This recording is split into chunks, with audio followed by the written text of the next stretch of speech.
मेरे बेटे राजीव की शादी मैंने बड़ी मुश्किल से तय की थी। वह एक लड़की से प्यार करता था, लेकिन मुझे लगा कि वह हमारे परिवार और मेरे बेटे के लिए सही नहीं है। मैंने उसे बहुत समझाया और फिर उसकी शादी सुधा नाम की एक सीधी सादी संस्कारी लड़की से करवा दी। मुझे लगा कि सुधा हमारे परिवार और राजीव के लिए सबसे बेहतर होगी। शादी के बाद सुधा घर के कामों में लगी रहती थी और बड़ों का पूरा सम्मान करती थी। उसकी परवरिश और स्वभाव देखकर मुझे लगा कि मैंने अपने बेटे के लिए सही लड़की चुनी है। लेकिन शादी के कुछ दिनों बाद एक रात करीब 2 बजे मेरे बेटे के कमरे से सुधा की चीखने की आवाजें आने लगीं। मैंने और मेरे पति ने इस पर ध्यान नहीं दिया, सोचकर कि यह पति पत्नी का आपसी मामला है। अगली रात फिर वही हुआ। सुधा की चीखें सुनकर मेरी बेटी डर गई और हमसे सवाल करने लगी। लेकिन हमने यह तय किया कि सुबह इस बारे में राजीव और सुधा से बात करेंगे। सुबह मैंने राजीव से पूछा, लेकिन वह टालमटोल करता रहा। सुधा से पूछा तो उसने भी इनकार कर दिया कि कुछ हुआ है। उसकी आंखों और चेहरे की थकान साफ दिखा रही थी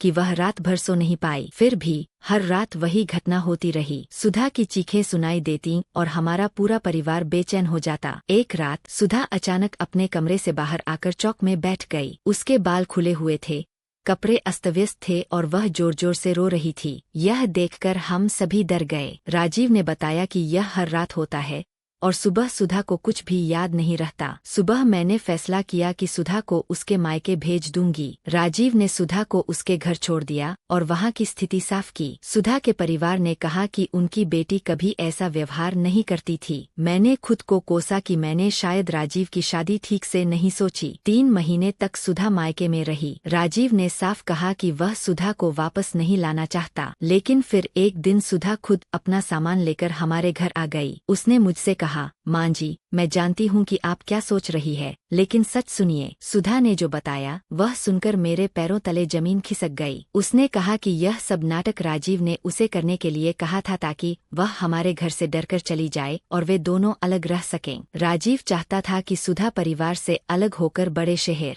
में उनके साथ रहे। सुधा ने पहले मना किया, लेकिन जब राजीव ने उससे बात करना बंद कर दिया तो उसने उसकी बात मान ली।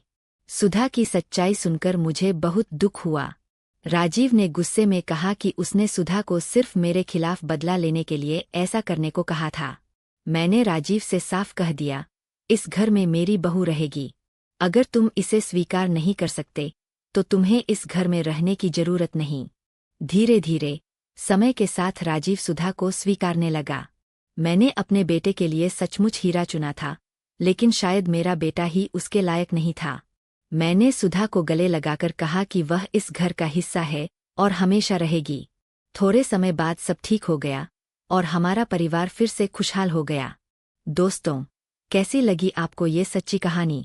अगर आपको हमारी यह कहानी पसंद आई हो तो इसे लाइक और शेयर करना मत भूलिएगा।